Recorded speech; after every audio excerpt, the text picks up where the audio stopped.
আপনার মুকুটমণিপুর যে রেলপথ, এই রেলপথ যদি বাস্তবায়িত হয়, কি বলবেন, কতটা সুবিধা হবে এলাকার মানুষের উপর? দেখুন, ছাতনা একটি ঐতিহাসিক জায়গা এবং শুশুনিয়া পাহাড় পর্যটন শিল্পের একটি মূল কেন্দ্র। সেই পর্যটন শিল্প থেকে আমাদের মুকুটমণিপুর পর্যন্ত একটা বিস্তৃত জায়গার মধ্যে যখন যোগাযোগ ব্যবস্থা ভালো হবে, তখন দুই পর্যটন শিল্পের যোগ্যতাও বাড়বে, মানুষজনের আসা যাওয়া বাড়বে, ব্যবসা বাণিজ্য ভালো হবে, জীবন জীবিকা ভালো হবে, পর্যটন শিল্পের গুরুত্ব বাড়বে।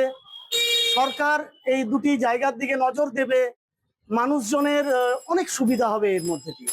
কতটা খুশি আপনারা? অবশ্যই অনেক খুশি।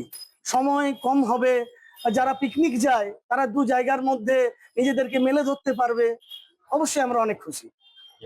আমার নাম সন্দীপ সেন, ছাতনা জমাদার পাড়া। এবং আমি আপনাদের, যেহেতু এটা ডবল ইঞ্জিন সরকার পশ্চিমবাংলায় চলবে, সেই জন্য আমি আপনাদেরকে আশ্বস্ত করছি যে মুকুটমণিপুরের যে রেল প্রকল্প, আমি প্রধানমন্ত্রী গডকারিজি এবং যারা, আমি সিএম কে শুভেন্দু অধিকারীকে অনুরোধ করব, জেপি নাড্ডাকে অনুরোধ করব, এবং আমাদের যারা এখানকার পর্যবেক্ষক ছিলেন, যারা ভোট কৌশলী ছিলেন, ভূপেন্দ্র যাদবজি, সুনীল বনসলজি, তাদেরকে আমি অনুরোধ করব যে মুকুটমণিপুরের রেল প্রকল্প অর্থাৎ রেল লাইন আমি পূর্ণ করব।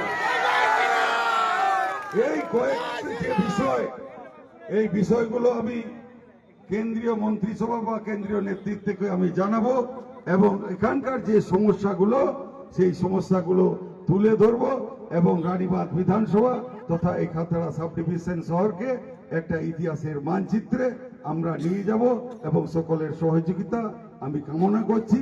তাই আমি আর বেশি দীর্ঘায়িত না করে সকলকে আমার চরণে প্রণাম জানিয়ে আমি আমার সংক্ষিপ্ত বক্তব্য শেষ করলাম। বন্দে মাতরম, ভারত মাতার জয়। অনুগ্রহ করে